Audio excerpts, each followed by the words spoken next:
Hello.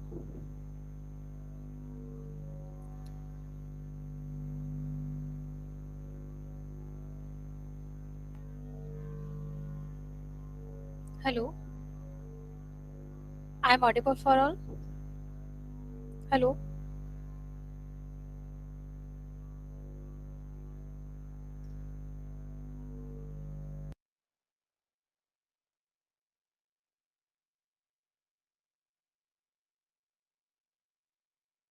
Hello. I am audible to all.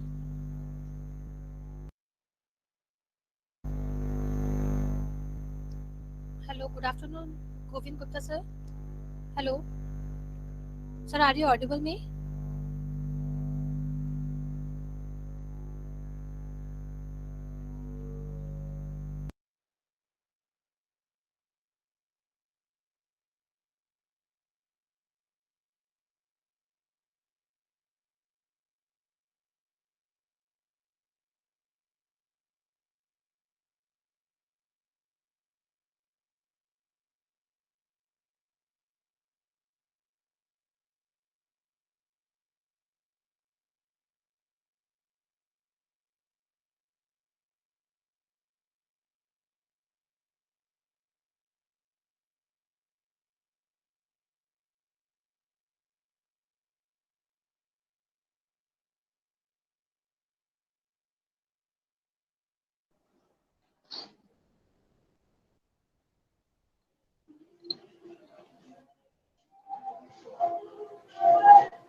So may I audible to all?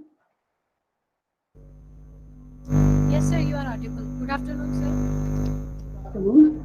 Welcome back, sir. Thank you. I'm going to. Yes, sir. Yes, sir.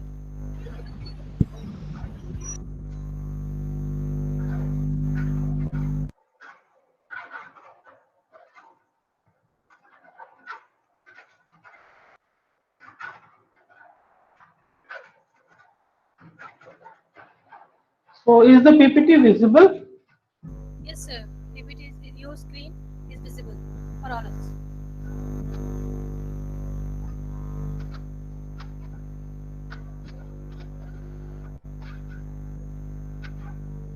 So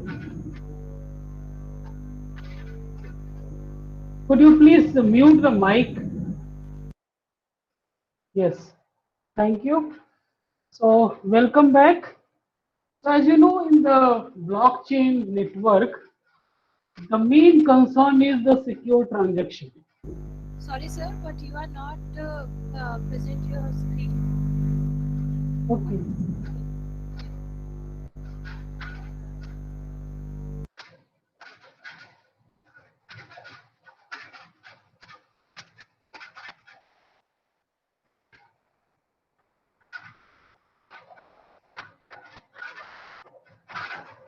Now it is visible. Yes, sir. Yes. Yes, sir. Yes, sir. Okay. So as you know, in the blockchain, the main purpose of blockchain is how to a ledger in a database such that it should be secure and it can't be enforced by any malicious entity. Okay. So you should know how the transaction flow from one different phases of entities. Okay. So initially your transaction is generated at the client side. The client which wants to perform some kind of transaction. So I'm taking an example. Suppose uh, property property transfer transaction. So there are two party A and B. A is the owner of property and B is the buyer. This is the owner of property and this is the buyer of property. So what happened? Sometimes this owner, a malicious owner, try to sell same property X to multiple buyers. Okay. So suppose if same property is sold to multiple buyers, okay, then there is a dispute arises. Okay. So this kind of transaction can be resolved by the blockchain technology.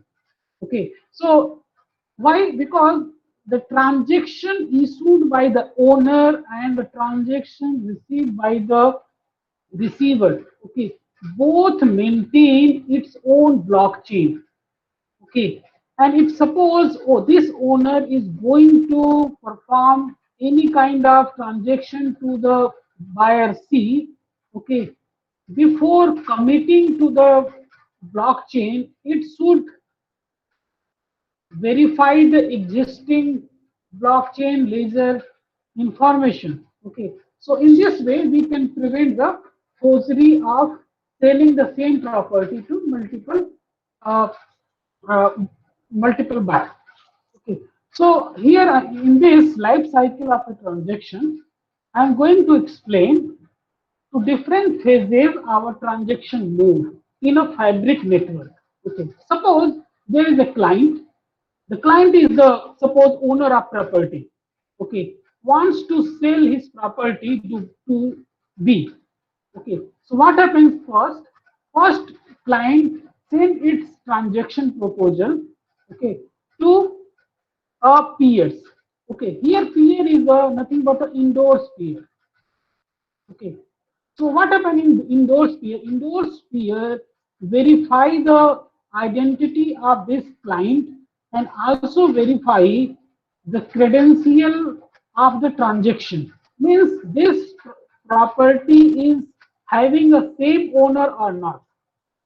Okay, so this kind of transaction proposal is verified by the endorser. Okay, once endorser verify, okay, how it verify? It is having some logic to verify the both client as well as the transaction. Is there any problem? Okay. Now, once endorser node verify the transaction issued by the client, just like in this example, it send back a endorsed transaction to the same client, means a owner of it, by verifying its transaction, means the same property, the property A want to sell, is the owner is the A, okay, and also the different information of property which is claimed by the client is same, okay, and A wants to sell the property to B. So these information is verified by the endorser. So here endorser also verify the other party B also.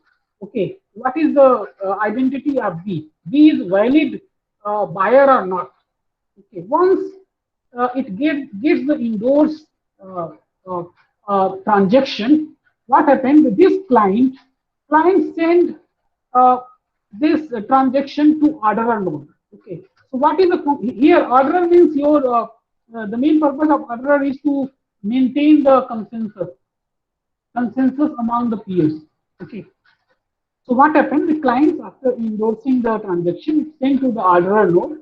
Then orderer node gets the proposal response endorsed by the endorsing node with its signature. Okay. Now, after getting this endorsed transaction, orderer node broadcast this endorsed transaction to all peers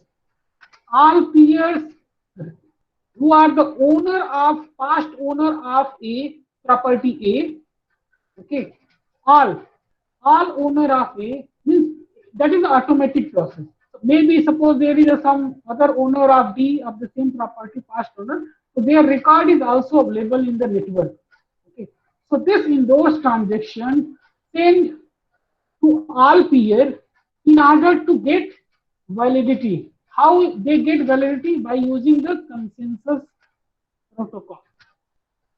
Okay, so all peers, they execute their consensus protocol. Okay, they verify this, validate it. Okay, this property's current owner is A. I have no objection. Okay, means all peers agreed the current transaction from A to B. If all are agreed the current transaction from A to B, then final commitment happens. So here endorsing node may be also more than one.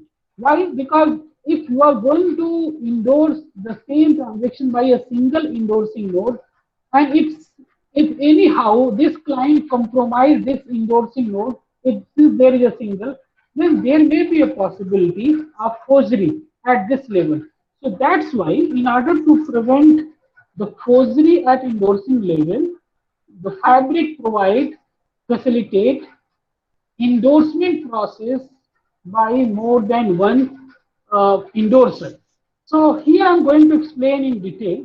So first step is your application SDK means on behalf of client send the transaction proposal to the multiple endorsing peer. Now these endorsing peer verify the transaction proposal. Now uh, after transaction proposal verification, each one decides its own read-write set. Okay. So, what is the purpose of read-write set? Read-write set gives you authority to access the ledger information, to access the existing ledger information. Okay. Because during the consensus process, you need to access the existing blockchain. Okay, so which endorsing pair is having what right? So read write set is issued by the endorsing pair to access the existing ledger, which is already available in the blockchain. Now, once endorsing pair provides the read write set along with the certificate verification, in step 3, your client application submit the endorsed uh, transaction to the ordering services. Okay. So what happens in the ordering services? The main purpose of ordering services is to validate the transaction by all participating peers. So in step 4, what happened? Ordering services send back send back the uh, endorsed transaction to a set of endorsing peers, okay, and a set of committing peers. So what happened here? The endorsing peer just verify the uh, transaction, they are following the existing endorsement policy or not. Okay, and the committing peer simply verify, okay, the transaction is in order or not. Okay, it is having any conflict with other peers or not. If it is having any conflict, then it return back. So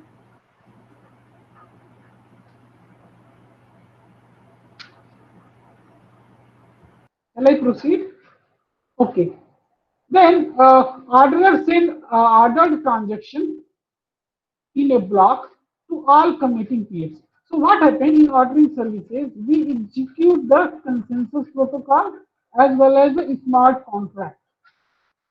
Okay. So after a smart contract, all the participating peer apply the consensus, means they validate the transaction. Once transaction is validated, then this committing peer just broadcast the validated transaction uh, to all corresponding peers to include the committed transaction into the existing block. Okay. So in between the committing the transaction and your endorsed transaction is put into the word state. Okay. So there are two type of buffer is used, the word state and the block in Fabric.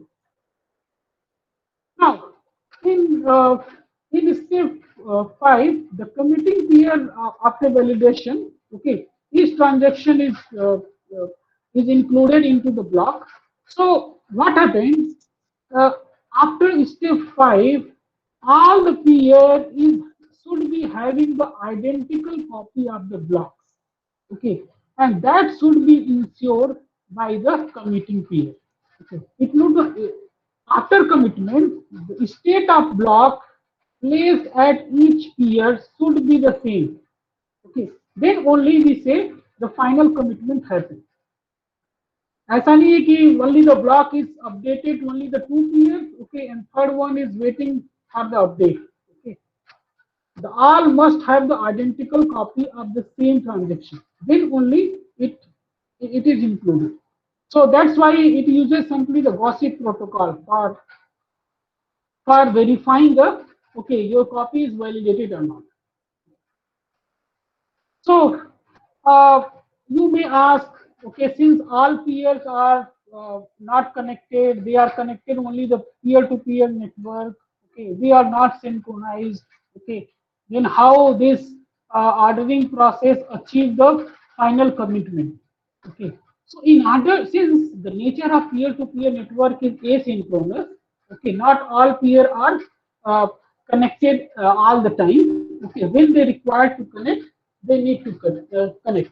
Okay, so what happens in this case?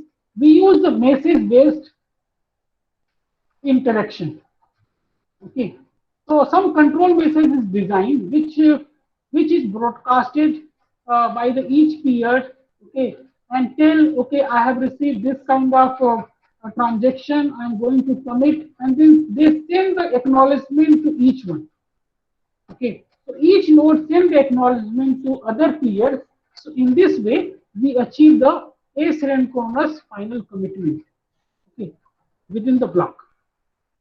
So with help of this flow diagram, I'm going to explain. So initially, your client send the transaction to the all the endorsing peers. Okay, this is the first one.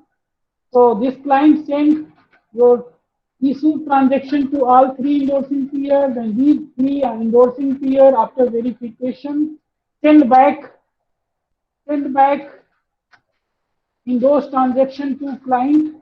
Okay, now the client send back their endorse transaction to the orderer services.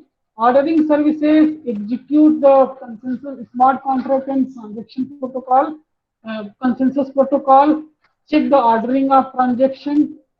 Okay, and then in order to verify the consensus, they send back again to endorsing peer.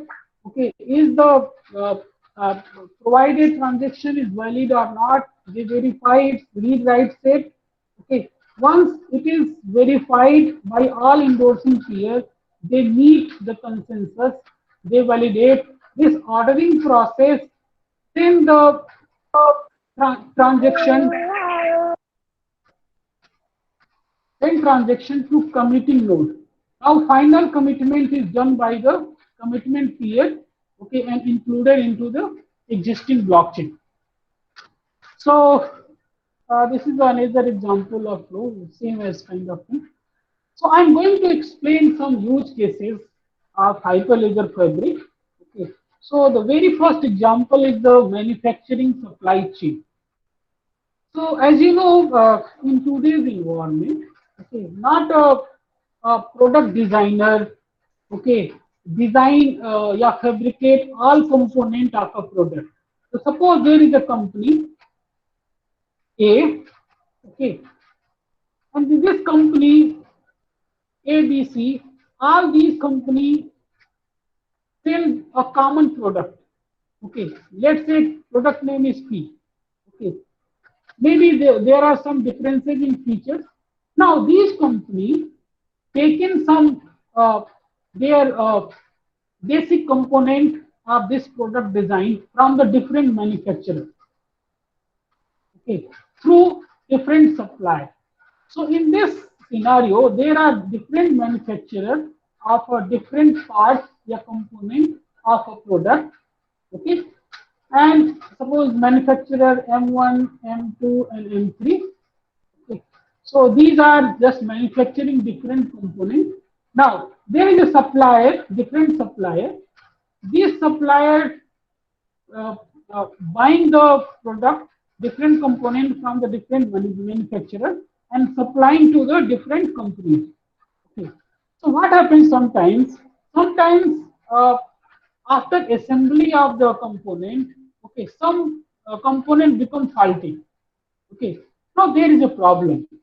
How to track the given faulty component belong to which supplier? So faulty component belong to which supplier, and this supplier purchases the component from which manufacturer. Okay, because each company is purchasing the component from the different supplier, and different supplier may also supply the different component manufactured by the different manufacturer. Okay, so it's a very challenge how to track. So in order to track the faulty part of the product, this company can deploy a fabric network, hyperledger fabric network, and in this network, uh, it can put all the information of component that is supplied by which supplier, yeah, manufactured by which manufacturer. Okay, so these information is available into the blockchain. Okay, and since these blockchain is also shared among manufacturer and supplier.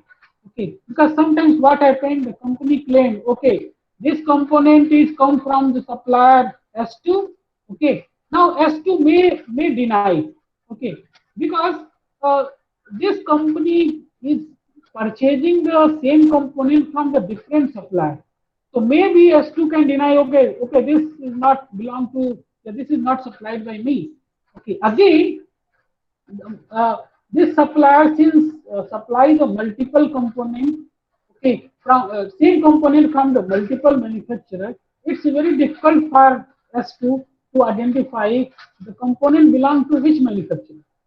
Okay, so in order to resolve these issues, what happened? Uh, uh, the blockchain-based solution can be provided. So this company maintain a blockchain network. Okay, in the block, it put the all the transaction information, means the component ID, its manufacturer information, and the supplier information, and some other credentials.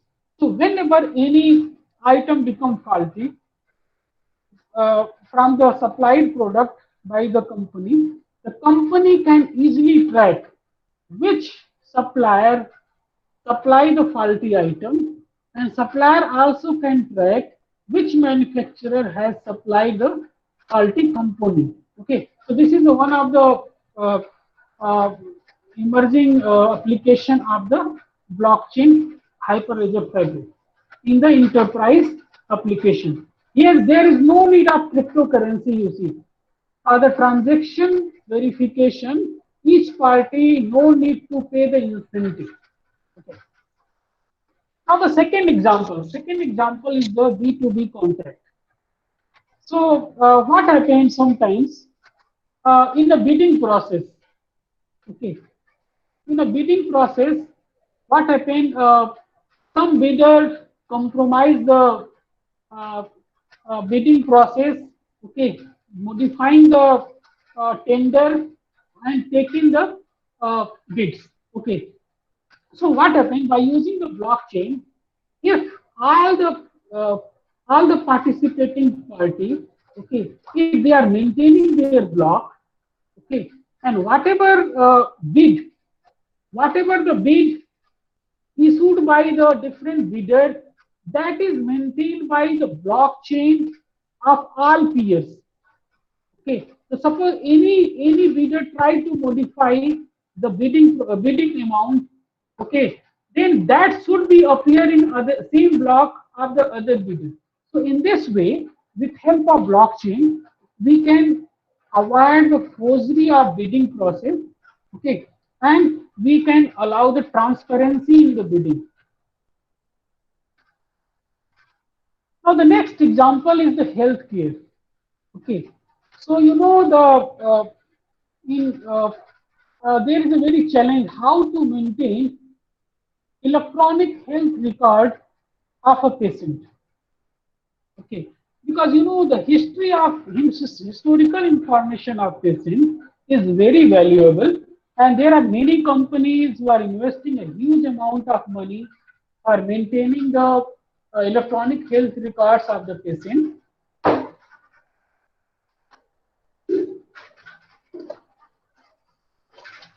So, in order to maintain, may I?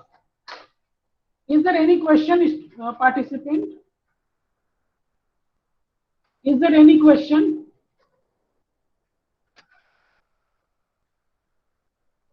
Shall I proceed?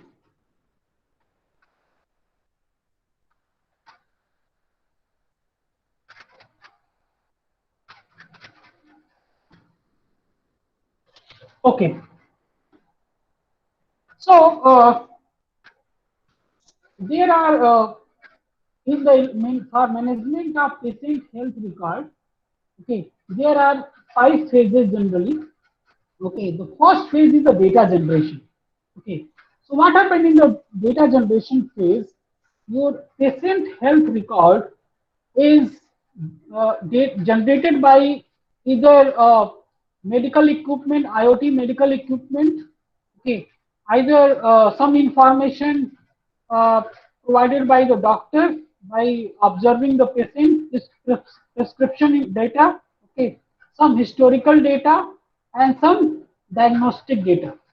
So initially, the data generated from the different sources, okay. So the challenge is how to maintain the patient health data in a such a way the different users, if they are in demand, they can easily extract health related data of a patient.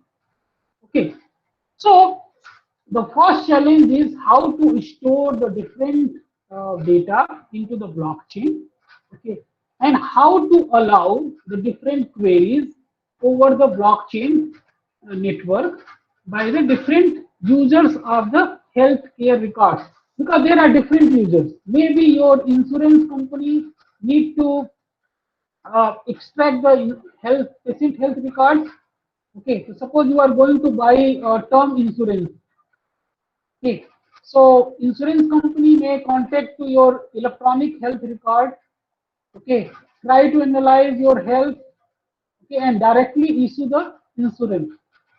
Okay, maybe there is some doctor you are visiting.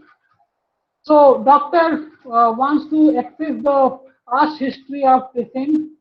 Okay, and then by observing the current situation of health of the patient, decide the prescription. Okay. So similarly, suppose you are going to take a job in a different country, company. Company wants to check your health information. Okay, you are healthy or not. So company may also contact, wants to extract your information. Okay.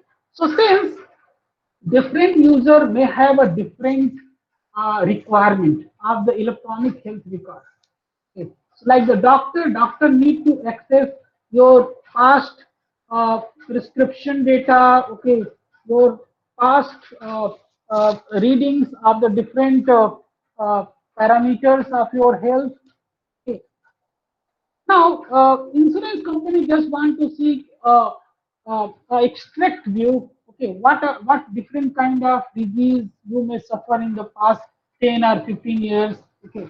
Similarly, the company may check. Okay, presently you are healthy or not. There is no need of concern of the past health.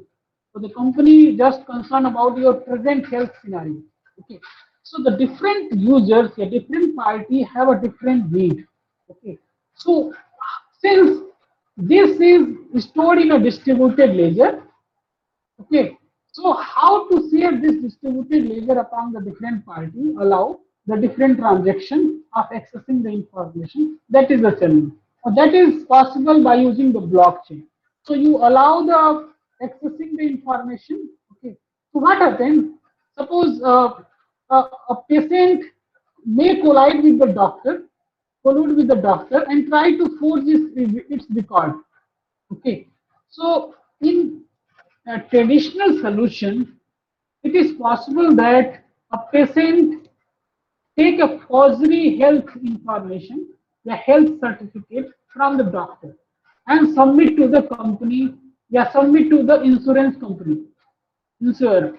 So, in order to avoid these forgery, a blockchain-based solution uh, uh, may be adopted. Okay, so it provides the trust among the uh, your organization where you want to work with, looking for the job, the insurance company, okay, and also the trust between the different doctor and insurance company and doctor and company. So before going to, since data is generated in the different forms, so the next challenge is how to refine these data generated from the different sources, okay, and put into a common structure. So we go through the second phase, data cleaning and enrichment. Okay. After data is captured in an appropriate form, it should passes through the smart contract. Okay. So smart contract just verify, okay, the given data of health record is valid or not. Okay. If it is valid, then it just include into the block, into the blockchain of a particular patient's electronic health record. Okay. So this is happen after the data cleaning. Now, data consumptions. So since there are uh, different party involved which require the data, like here health service provider require your past historical data, your insurance company, there may be your uh, organization where you are working, it requires the present medical certificate. Okay, maybe suppose you are going to marry a girl's family want to check your health record. Okay, there are different party may involve. Okay, so since the consumption of data by the different parties is different, means their queries is different. Okay, so in this application, you have to design a different set of smart contract for the different party. Okay, because in the accessing the electronic health record of the same data by the different party, the same smart contract is not applicable. Okay. Different smart contract logic may be applied. Now, once smart contract is deployed, okay, uh, this blockchain-based electronic health records, okay, may be also beneficial for the research purpose, for the research and discovery, because your research organization is getting the research health related data from the authentic source. So sometimes what happened, just like the uh, COVID vaccine preparation. So there are many organizations uh, just outsourcing the testing process. Just like in India, there are many labs. Okay, the UK-based companies, they just provided the vaccine. Okay, and outsource the services of the testing. Okay, verification. So this, what is the performance of the developed vaccine? So the different countries, different outsource company are taking the uh, patient information, okay, applying the vaccine, they are monitoring their health and providing their performance after applying the vaccine to the uh, original, yeah, main companies. Okay, what happened? Maybe suppose uh, a company which facilitating the testing process of the vaccine, okay, may force the, suppose it has apply the vaccine to 100% and provide the information to this manufacturer of the machine. Okay, I have tested to the 1000, okay, and 90% patient uh, work behave healthy, only 10% suffer the malfunctions of the virus, the vaccine. Okay, so there is a no authenticity. However, if there is a blockchain network and whatever the transaction done by the company and whatever the behavior observed by the patient, all the information is included into the block. Okay, so it is easily verifiable and it's very helpful in clinical trial and research because we are getting a very transparent data, okay, and unforced data. Okay, so blockchain is a very vast application in health industry, okay, in both clinical trial and research, and also for maintaining the history information of both doctors. Maybe suppose doctor, you if before visiting the doctor, you want to check the history of the doctor's performance. Okay, so you can easily get by using the uh, blockchain network. Because in the blockchain network, whatever the prescription given by the doctor, what are their behavior, their feedback given by the patient, all are included into the blockchain, and that is immutable. Okay, so authentic information is supplied to the both doctor as well as patient as well as different parties like the insurance company, the research organization, okay, manufacturer of the medicine, and so on. So this is all about your applications. Now, before moving, I'm going to show a flowchart. So there is a major question students ask: can blockchain be applied to all kind of applications? So the answer is no. Okay, because blockchain is only applicable if the environment is untrusted. If the environment is trusted, then there is no need to apply the blockchain because there is some uh, uh, economical issues also associated. Because additionally, you have to deploy the blockchain, and in the blockchain, each peer need to maintain the set of block. So here is a decision path is given when we have to decide a given problem can be solved by the blockchain or does not solve by the blockchain. So the first one is is there is a shared database, means a database which is shared by the multiple party. So if it is yes, then it means blockchain is applicable. If it is no, then no blockchain is required. Okay. Now the second question is multiple parties involved and these parties are untrusted. So if answer is yes, then yes, we can go for the blockchain. Now the next question, the parties involved have conflicting incentives or are not trusted. Both are happen. So if untrusted, then we go for the blockchain based solution. Now the next is the rules governing the participants are uniform or not. So suppose it is not uniform, then we should not go for the blockchain. If the rule is uniform for all the participants, then we can apply the blockchain. Because in the smart contract, you are just writing a piece of code which verify this governing process. Okay. Now, the next is a need for immutable log. So if immutable data record is required, then we go for the blockchain. If not required, then there is no need to use the blockchain. Okay. Now, the next question 6, if the rule of transaction do not change frequently. If it is do not change frequently, then we go for the blockchain. Why? Because blockchain transaction take a large amount of time. Okay, because the different peers are involved. Okay, so cost is involved. You are going to use the blockchain network. So frequently, if you are going to modify the transaction, it means you are going to access the existing ledger. So frequent transaction modification means the growing of your blockchain very fast.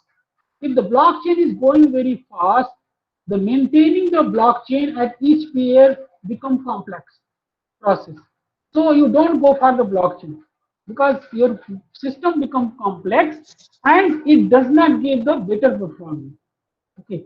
Now, are the transaction public? If transaction is public after these 6 questions, then go for the public blockchain. If it is transaction is not public, then you go for the permission blockchain. So this flow decision part is for the students. If they are going to solve any problem with help of blockchain technology, then they must go through these questions. Okay, if these decisions part satisfied the uh, your problem, then you go for the blockchain technology. Otherwise, don't adopt the blockchain. So I'm going to take one example how to use the blockchain in IoT. So in the coming years, okay, your household uh, may be connected to internet. Your fridge, your TV, your door, your main door, your uh, kitchens, different home appliances, your geyser, everything may be connected through internet. By remotely, you can control.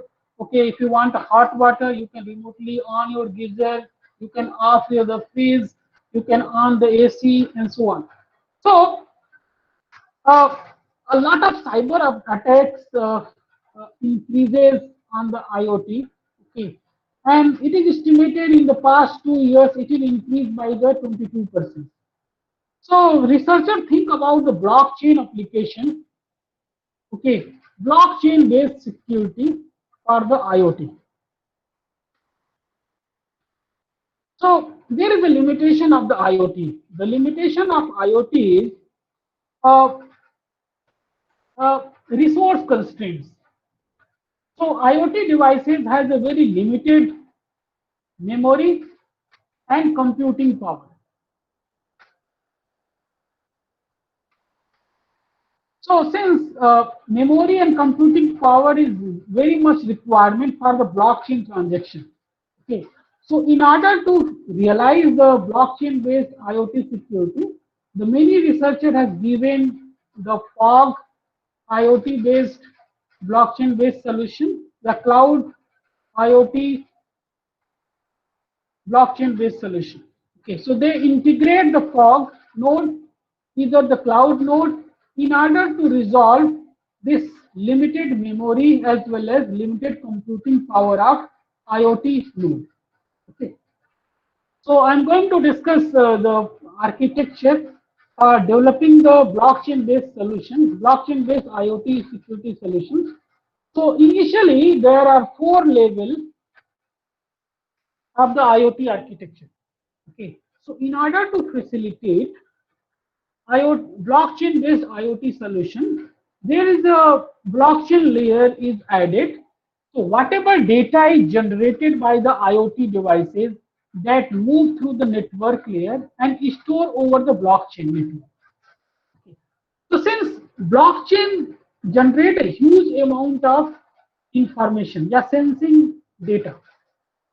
So maybe in a healthcare, suppose you are taking the your health different parameter of your body. Okay, so your IoT device is taking the a time series data of your temperature, your heartbeat, your blood pressure. Okay, different data. Okay, so data is generated from different patients, and these data since used by the different party, since these data is shared, so data generated by IoT devices is stored in a blockchain network in the form of distributed ledger. In the form of distributed ledger. Okay. Now, once data is stored, the other part is accessing of the data. So, in order to access the data, you have to develop some IoT-based API which facilitate the secure accessing of the data from the blockchain layer. Okay. So, in order to facilitate this part, this is either migrated to the cloud node, either fog node. Why? Because IoT device does not cope up with the computing power required by the blockchain as well as the its storage requirement. So generally, these blockchain layer is shifted to either cloud node, otherwise fog node. Okay, so fog node is incorporated, and the fog node maintain the your blockchain. So I'm going to take one small example. So of a blockchain-based IoT solution. Uh, is there any question, participant? Is there any doubt? Yes. Is there any doubt?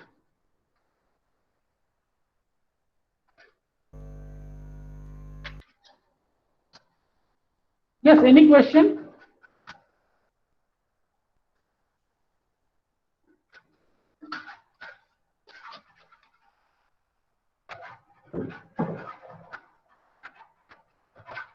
No question. Okay. Let me proceed. So here is an example of blockchain-based IoT system. So you see, there are many uh, items, okay, which is supplied with a particular temperature, like some medicine, yeah, some food. So suppose India is going to supply some item, some medicine to USA, yeah, European country, suppose France, okay, yeah, some other country. Now there is a constraint. You have to supply the item at a particular temperature. You have to maintain a particular temperature. If that particular temperature is not maintained, then what happens? The item uh, may become you can say obsolete. Yeah, may change their behavior. Okay. So in order to maintain the temperature, since these two countries, one is the buyer, another is the seller. Okay, and sometimes what happens due to the power outrage, maybe temperature goes down or up. You are not able to maintain that item, supplied item to a particular temperature. Maybe uh, uh, receiver, yeah, buyer may send back the item. Okay, item is not up to a particular standard. Okay. So in order to resolve uh, the the trust among these two buyer and supplier, because you know the blockchain is applicable only in the untrusted environment. Okay. So here is the untrusted environment. Okay. During the supply and delivery phase, maybe item is not maintained a particular temperature. So in order to ensure this kind of transaction, what happens? You put some IoT devices. Okay. So you put some IoT devices to the item. So here I am taking the two scenarios, scenario 1 and scenario 2. So what happens? You are putting the IoT devices are measuring the temperature of a particular item, and so within the container you are deploying the IoT devices, and in that container all the item are put. Okay. Now, what happens? These IoT devices periodically send the temperature information to the blockchain network, which is maintained by the supplier. Okay. So, the courier service provider, okay. So, courier service provider which are taking the item from the supplier and supplying to the this uh, receiver, okay, need to send temperature information periodically to their blockchain network, okay, so that after receiving the supplied item, the receiver can easily track, okay, is the supplied item maintained uh, the transportation the same temperature, required temperature or not. Okay, so in this supply chain application, IoT based blockchain based IoT system can be deployed, okay, which provide the trust among the untrusted party. Okay. Now, a lot of research is going on this scenario because this scenario is not foolproof. There are various challenges. So, challenges during suppose uh, during transportation of your IoT data to the blockchain.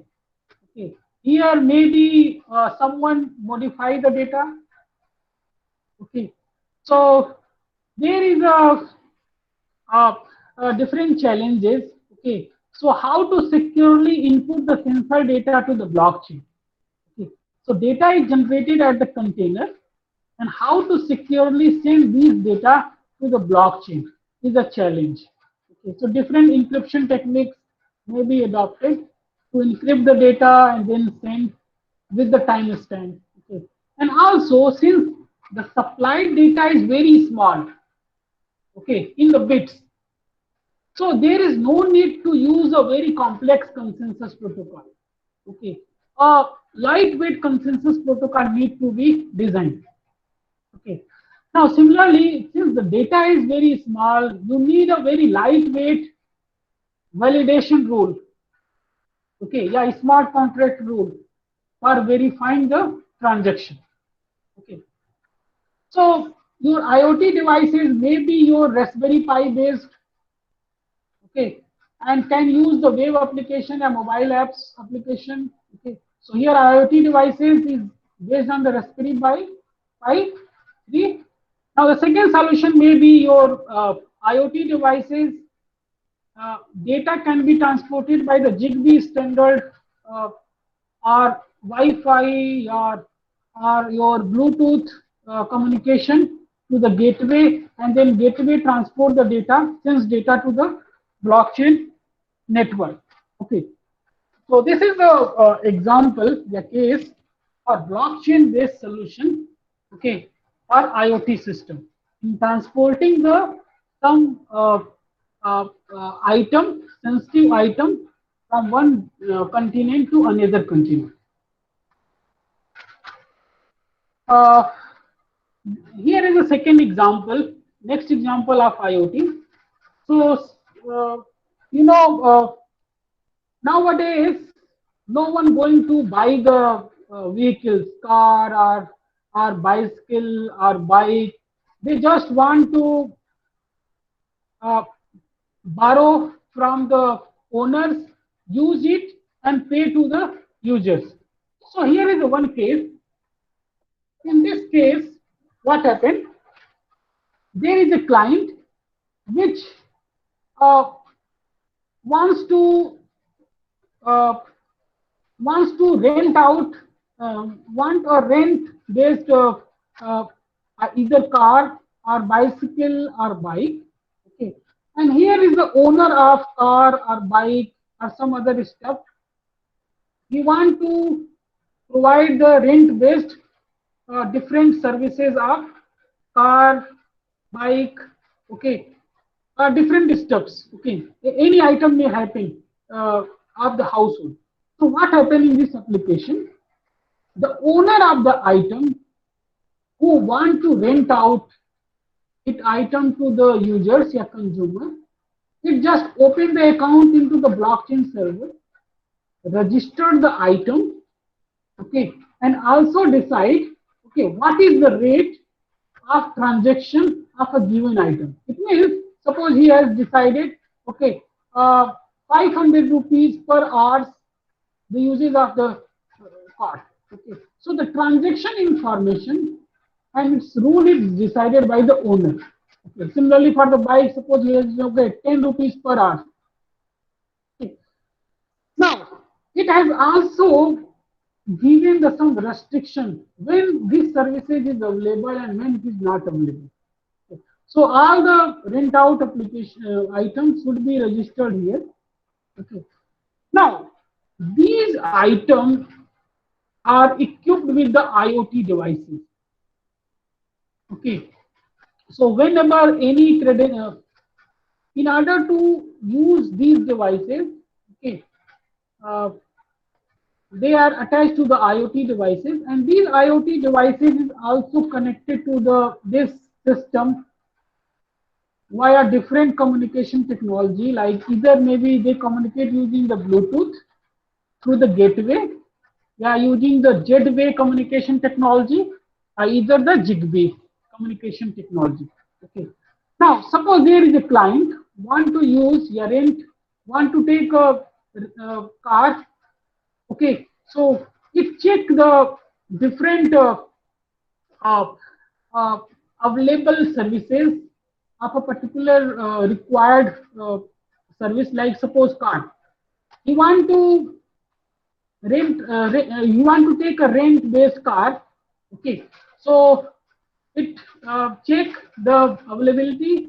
If available, then pay the deposit, required deposit, which is decided by the owner, okay. And then if once it is pay the deposit, okay, uh, automatically their credential is transferred to the uh, your car, because your car is directly connected to the server, blockchain server, because it is attached to the IoT devices. Okay, so a pin number is generated and pin is supplied to the client. Once this pin is provided to the API of the car is available or used by the client. Okay, so in this way, the blockchain-based solution you can provide. So you may ask, okay, why blockchain?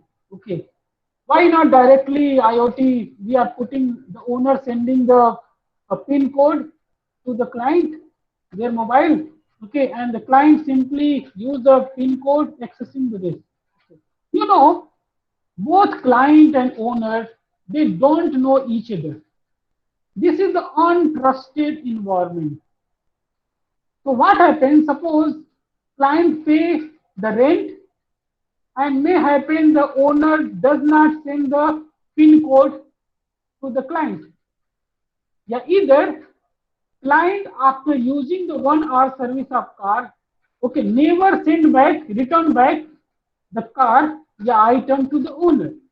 Okay, so in order to resolve the untrusted to the trusted environment, a blockchain-based network is supplied here. So whatever the transaction done by the owner, that is stored in the blockchain server. What is the transaction done by the client, that is also stored in the blockchain server, and that is the immutable.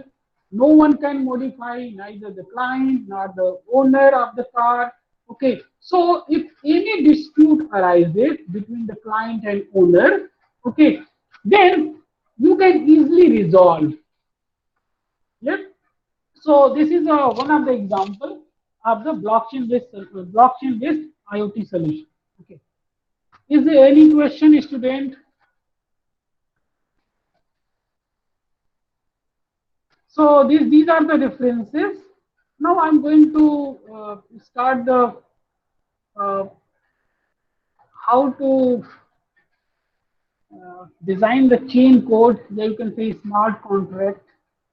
So is there any question I can take one or two questions, then I'll proceed. If you have any doubt, then you may ask. Yes,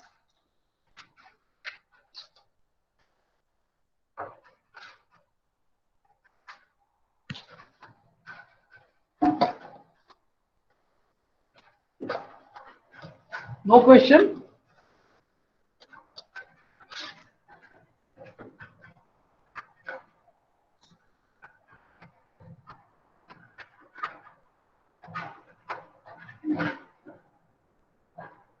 OLA, what is the question? OLA service can be example. Ola, acha. Yes, yes, yes. Uh, a lot of examples. If you see, you just check the flow diagram. If there is an untrusted environment involved, okay, and there is a distributed ledger which is shared among the different party, okay, then you go for the blockchain based solution, okay, because you have to ensure, okay, how to resolve the conflict. So, for example, just like the India-China dispute, India and China has made a different agreement. So that agreement is a kind of a smart contract. Okay. So whatever the person from the both side are communicating to each other, they are communicating by using the rule of agreement done by the both party in the past. Okay, in different agreements. So in the same way, so suppose in this kind of arrangement, the agreement can also be done by using the blockchain-based solution. So maybe in the future, China never claim, okay, I have not made this kind of agreement, okay, I can violate. Okay, or in the India can say, okay, this is the actual GPS location where in the previous agreement previous dialogue we agree, okay, now you are encroaching our area, okay. So there are various uh, similarly there is a lot of transaction is going on among the different organization, okay, because a single organization not make all the component of a product. They are buying, yep, the different component from the different supplier from the different country, okay. So there is a untrusted environment. So how to apply the blockchain application in the supply chain management? That is the emerging area. Okay, supply chain management may be of different type, okay, or numerous application under the umbrella of supply chain. So moving to the next I'm going to explain. I'm having a okay half an hour. Yes, I'm having half an hour. Yes, sir, you have. Okay. So I'm going to discuss the how to design the chain code. Then yeah, tomorrow I'll show you some demo by using the Hyperledger fabric. So yes. So in this we will study the smart contracts. What is the chain code? So during the business transaction, okay. So suppose there are two organizations, organization one and organization two. Okay. So if any kind of transaction happen between these two organizations before going to perform any kind of transaction, they must agree on some common term and condition. Okay. And these common term and condition, okay, there you can say a soft copy is called a smart contract. Okay, so you can define a common set of contract covering common terms, data, rules, concept definition, and processes. So these things involved in designing the smart contract. Yes. Is there any problem? तो सब छोड़ जाएंगे i5 40 i5 50 के ऊपर जाएगा Could you please off your mic? Date तक का निकाले Yes, thank you. So,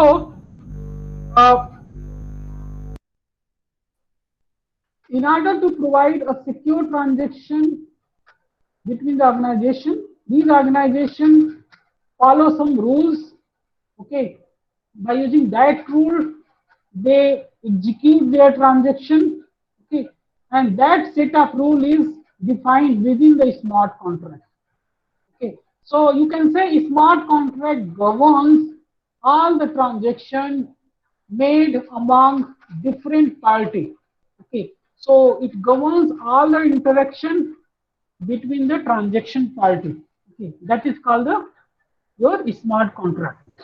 Okay, so it is a executable code which automatically executes. There is no need. Hello, sir, your PPT is Yes. not visible. Okay.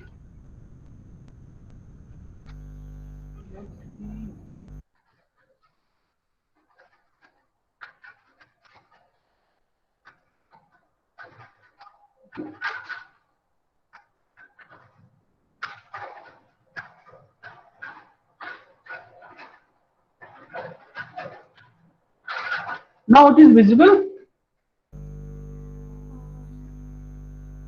Yes, Sir, the PPT is visible. no, sir, your PPT is not visible. This here. Yes, sir, visible. Okay.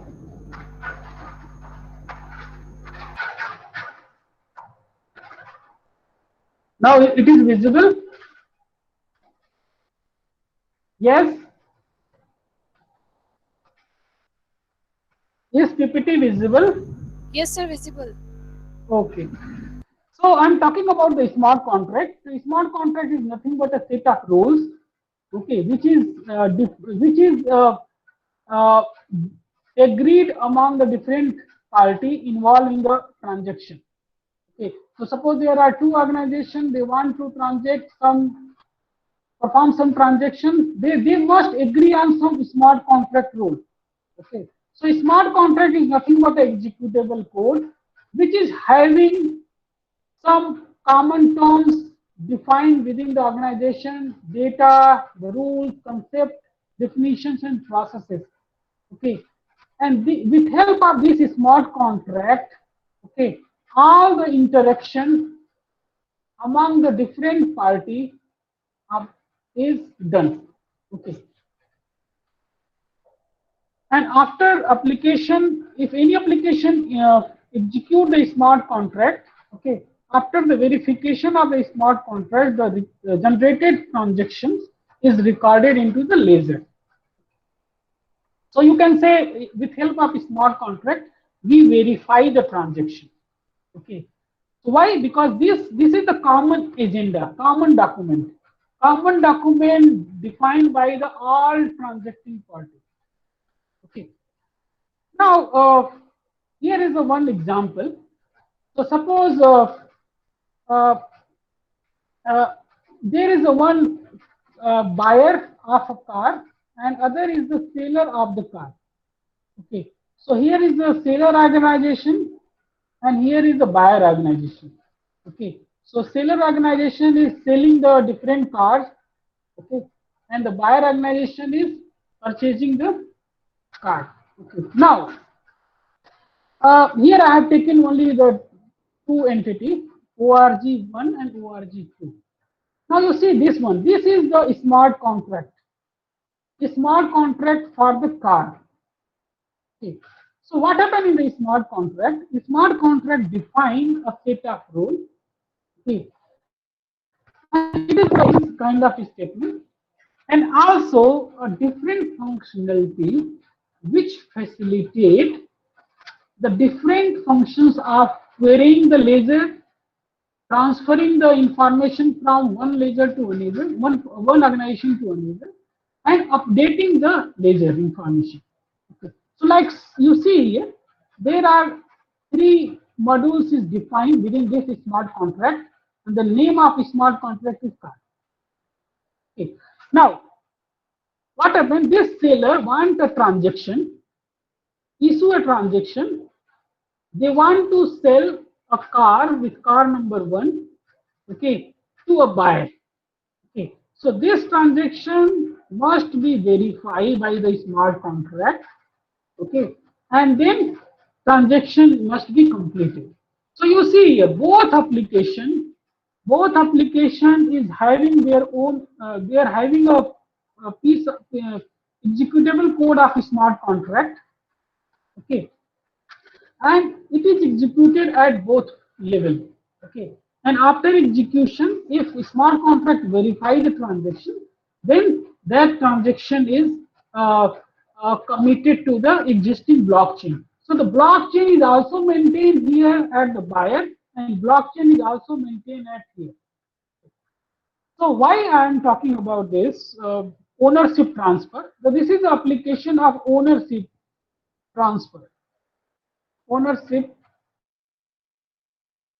The owner of the car 1 is this ORG1, and after the transaction, the owner becomes this buyer ORG2. Okay. So now ORG2 become the seller because ORG2 is become the owner of this car. Okay, so it becomes the seller. Now here is the one a transaction. It is selling the from here to ORG1, and then ORG1 is selling to the ORG2. Okay, so uh, both party involved in the transaction, they must agree on a common piece of uh, rule, and that piece of rule must be written in a programming language. So in the Fabric, you can write the smart contract in the Go language, either JavaScript using the Node.js framework. Okay, either Java. Okay, so three languages supported by the Hyperledger Fabric for writing the smart contract. Now, what happened in in Fabric, Hyperledger Fabric, smart contracts represent you can say a raw program, but a chain code represent a packaged, secure smart contract program. Okay, so sometimes in some book, researcher use the both terms interchangeably. Okay, however, there is a difference. There is a difference between the smart contract and chain code. Okay, so what happens? Chain code exists within the sorry, smart contract exists within the chain code. Okay, so chain code actually uh, incorporate the transaction logic. Okay, so the logic through which the transaction must be happen between the different parties. However, the chain code is used for the deployment purpose. So you are going to deploy a smart contract to different parties. Okay. So maybe some parties they try to force the smart contract and try to disturb the blockchain network. So in order to avoid the forgery of the smart contract, Hyperledger Fabric come with the concept of chain code. So what happened in the chain code? In the chain code, we package the smart contract code in such a way only a legitimate party can access the smart contract. Okay, no other party are allowed to access the smart contract. Okay, so a chain code may have a multiple smart contract. Okay, so for example here the vehicle chain code. The vehicle chain code having a car contract, boat contract, truck contracts. Okay. Similarly, the insurance chain code may contains a policy contract, smart contract, liability smart contract, means a set of rule which is define the policy of the different insurance offered item, liability associated with the different insurance item, so that is defined by the liabilities contract, indications contract, securities associated with the different insurance policies, that is verified by the this. So there is a difference. uh, Smart contract is a smaller entity which is exist within the chain code, and the chain code packaged all the smart contract in a secure manner and allow a secure transaction, secure access of execution of the contract by the legitimate user.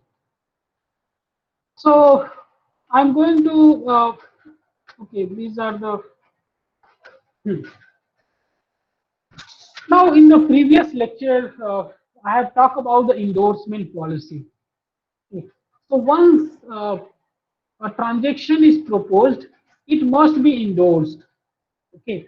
So endorsement policy is also defined, yeah, you can say maintained, agreed by the different organization. Okay, and that must be attached with the your smart contract. So this is the smart contract for transaction of changing the ownership of car among the different organizations, the different buyer and seller. Okay.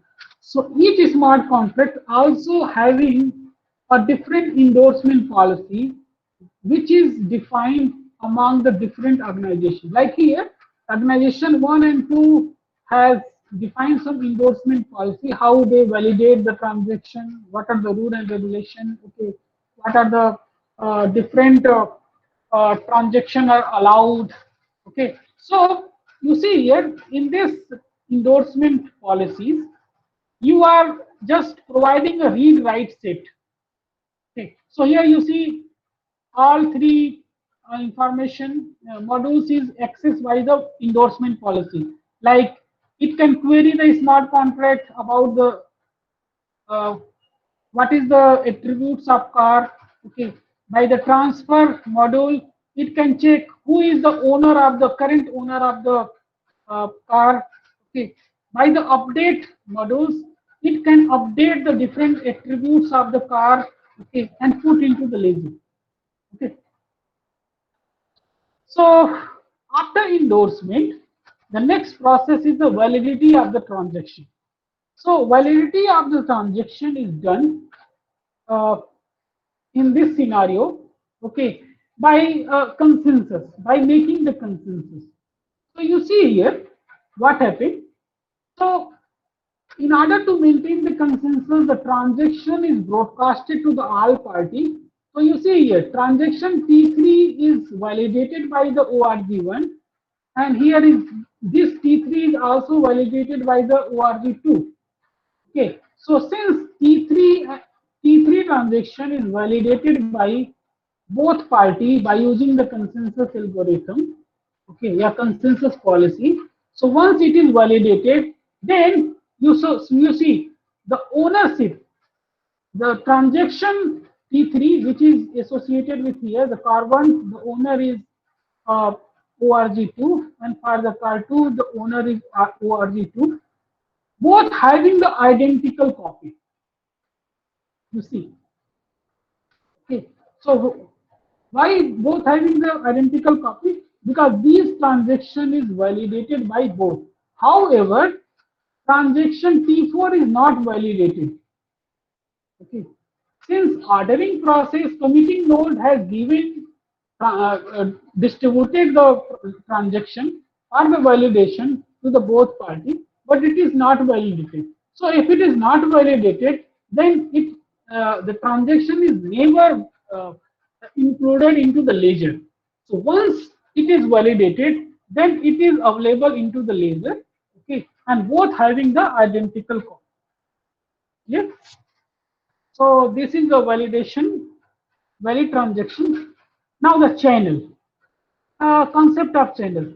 So an organization may have a different channel. So for example here, organization 1 and organization 2, both seller and buyer, having the two channels. The first channel name is the vehicle, and the another channels is the insurance. Okay. So you see, the channel is used to provide the data confidentiality.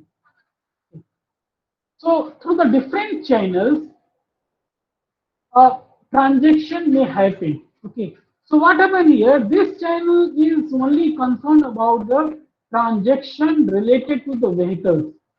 Okay. And this insurance channel is only responsible for the insurance related transaction between owner and insurance company.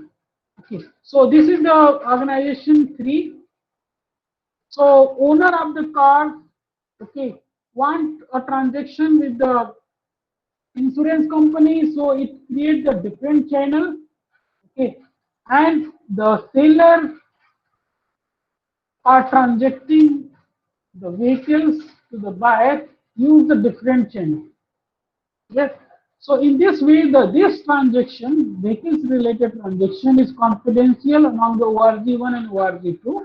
However, the insurance related information is confidential among ORG1 and ORG3. So it's the beauty of Hyperledger Fabric, which provides the different channels, multiple channels you can maintain among different participating peers. Okay. So the next is how to implement the chain code. Okay. So generally, your Hyperledger Fabric has provided a SIM interface. Okay. So we have to import a SIM interface. So I'm going to explain one by one. So what is the time? Okay, I'm having 10 minutes. Okay. So, there are generally 4 functions associated with every chain code. One is the init function. So, init function is just call for uh, initialization of different parameters of the smart contract. Okay, so it initializes the chain code parameters. Okay, and also uh, you can say start the execution of the smart contract. Okay. uh, Invoke function, and these function is already defined in the smart contract. Their signature is defined, their body, their behavior is may be defined by the any programmer according to its application. Okay. So whatever in the invoke, this function is used when contract is executed. Okay. So it takes function name as a parameter. Okay. Along with a set of argument. Okay. And this function is called if you want to change the state of the ledger. Okay. So if ledger is in state 1, if you want to change some parameter of the ledger, okay, and then this ledger goes to the state 2. Okay. So if you want to change any parameter of the existing ledger, you have to call through with help of invoke. Okay. So all the logic used for modifying the state changes related code to the invoke. Now, if you want to ask any queries, the issue query based on the ledger information. Okay. So all the queries must be written in the query modules. Okay. And here this is for the executing the how to deploy the uh, uh, how the different chain code are deployed to the different peers. So for the uh, uh, uh, uh, you can say printing purpose, yeah, visibility purpose. Okay, what is the abstract view of the chain code? Chain code is installed to which different peers? Okay, okay, what is the current status of different peers? Okay, so the fourth module is responsible for visibility of the transaction. So here I'm going to explain how to write the chain code. Yeah, you can say smart contract. So the first part is for any chain code, yeah, smart contract you are going to write, you have to include this piece of code. So simple package main, this is common, and you have to import a interface which is provided by the Fabric. So same interface, okay, and the peer. Okay. So these are the some classes which you have to import. Okay. So this is a piece of code written in the Go. Okay. Now, and also a simple here I'm taking a name of chain code is a simple asset. Okay. So here you have to implement the structured. Okay, what is the structure of your block? Okay, what are the different data is involved going to store into the block? They are defined in the structure, because the block, you know, block is nothing but a link node in the linked list. Just like in the linked list, we are creating the node, and node is nothing but a structured data type. In the same way, here in the Go, we define a structured data structure which keep the all the component of the ledger, which is going to store or maintained by the blockchain. Now, in the step 2, what we do? In step 2, we are going to write the code for the init. So since the structure of init is defined by the Fabric, the behavior is written by the programmer according to its own requirement. Okay, so init is called during the chain code instantiation to initialize any data. So whatever the parameters you have to initialize within this method init. Now in step third, is we are calling the invoke function, and in order to use the invoke function, some operation is defined within the Hyperledger Fabric, that is get and set.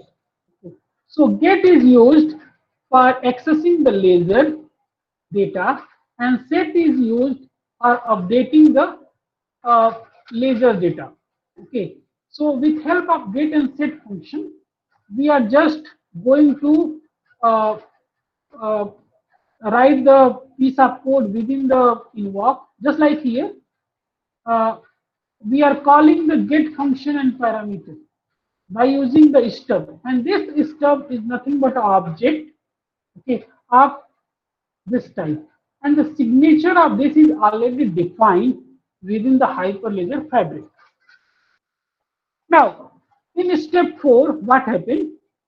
In order to use the different functionality of ledger, say, means what happened in the ledger, existing ledger, either you are going to uh, access some existing data or updating the existing data. Okay, so in order to update the ledger information, you are going to call the subset function. Okay, and in order to get some information from the ledger, you are going to use the get function. Okay, and here this example is taken for the asset transfer example. Means there is a two organization, a two party P1 and P2. They are going to transfer the some asset, okay, from one to another. Okay, so each asset having a key. So with help of key, we are going to access the existing blockchain. Okay, so with the key, we satisfy the corresponding asset is access. So for both get and set, both uses the key of the assets in order to access the information. They access the ledger information. Now the last, you are having a main function just like in the C program. Okay, so in this you are just writing a piece of code in which order you have to initialize, in which order you are going to invoke the ledger information. Okay, what are their different requirements about the queries, different queries, okay, different updations, okay, commitment, all are call through the main function. So this is about your how to design the chain code. Uh, Now tomorrow I'll give you one or two demo. Okay, how to execute the chain code, yeah, how to deploy the fabric network first, then how to create the channel among the different peers, okay, then how to call the chain code, okay, and how the chain code execute done the transaction. So that's all for today. Now I'm happy to take any question if you would like to ask. You can unmute and ask. Otherwise, you can also write within the chat your question. I'll give the answer.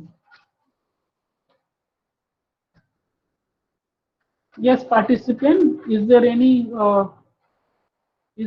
question you may ask?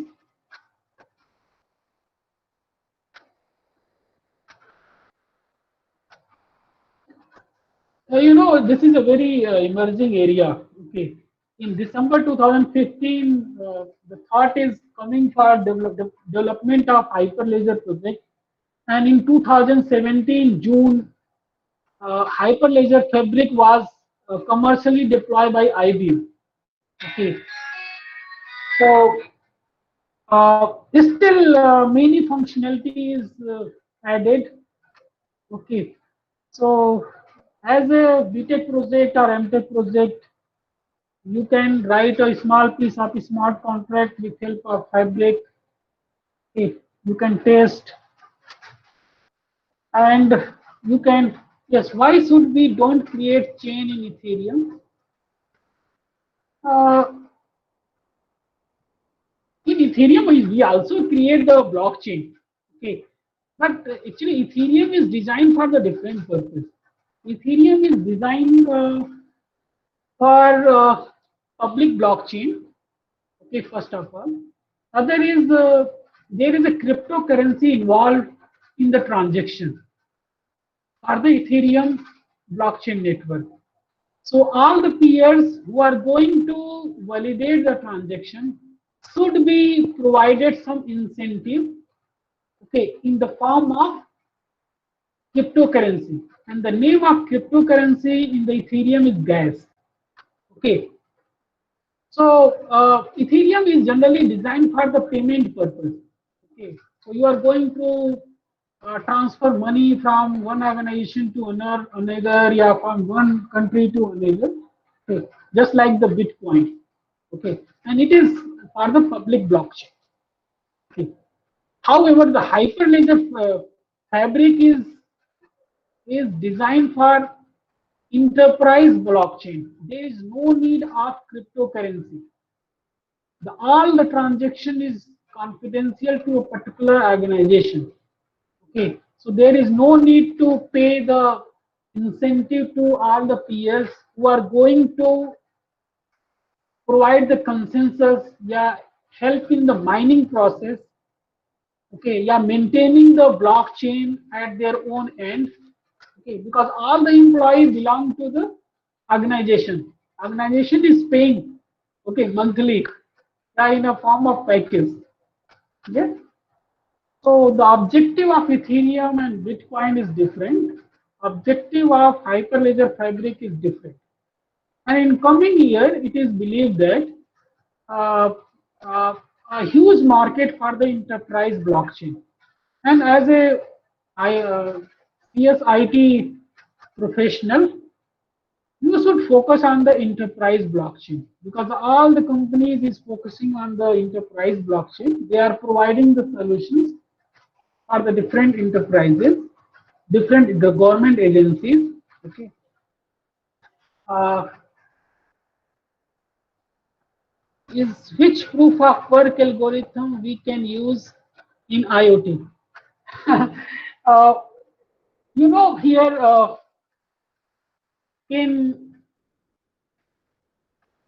in Hyperledger Fabric, okay, there is a no mining process. Okay, that is called the ordering. Okay, and ordering is nothing but to validate the transaction by the different concerned peer. Okay, however, in Ethereum and Bitcoin, we use the term mining.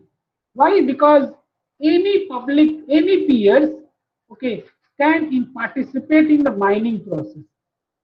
Okay, because all peers are allowed to visit, yeah, allowed to access the ledger. Okay, because that was the public blockchain. However, the fabric is having a different motto. Okay, so it replaced the mining process by the ordering process.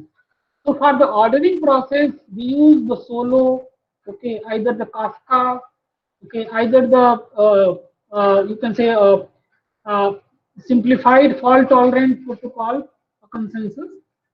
Okay. Now, in the case of IoT, uh, a different research is going on. Okay, not some standard protocol is available. A set of protocols given by the different researchers, and there are many PhD students are working how to design the smart contract in the IoT scenario, because there is a limitation in the IoT context, because it is having a limitation in terms of computing power as well as storage. Okay, so the many researchers proposing the solution based on the incorporating fog node with IoT, either cloud node with IoT. Okay, so actually it depends upon the requirement.